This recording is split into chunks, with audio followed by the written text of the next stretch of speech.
girdėti dabar jau reformos įgyvendinimo eigoje didžiulius nusiskundimus, kad kaimo žmonės neprisibeldžia prie nacionalinės žemės tarnybos, kad jų dokumentai sugrįžta atgal ir kada yra keblumai. Klausimas būtų, ar nenumatote tiesiog pasižiūrėti, kokios yra spragos įgyvendinant ir ką galima būtų patobulinti čia ir dabar, kad nekentėtų žmonės. Ačiū. Dėkoju, gerbiama Rima. Turbūt ne vienas vienmandatininkas man identifikuoja šitą problemą ir berods dar prieš 10 minučių kažkuris žmogus irgi identifikavo iš čia Seimo. Tai tiesiog, aišku, yra pereinamasis laikotarpis.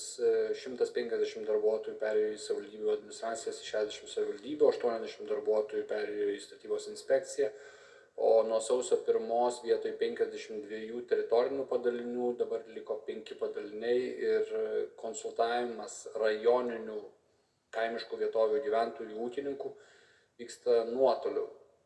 Akivaizdu, kad pereinamojo laikotarpiu mes, nepaisant to, kad konsultaciniai numeriai yra ir fiksuoja ir perskambinama, neveikia iki galo. Tai ką aš galiu viešai pažadėti, kad tikrai atsiras bent vieną dieną į savaitę konsultacijos vietoje, greičiausiai nuo balandžio, kad pereinamojo laikotarpiu kaimo gyventojai, ūkininkai arba žemės ūkio bendrovės būtų aptarnaujamos vietoje įprastu būdu. Bet iš esmės, kalbant apie nacionalinę žemės tarnybos darbuotojų skaičių, jisai nesumažėjo.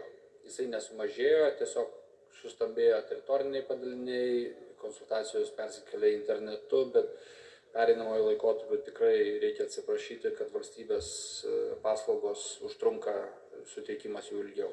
Bet pažadas yra, kad kartą į savaitę bus konsultavimas nuo balandžio teritoriniuose padaliniuose.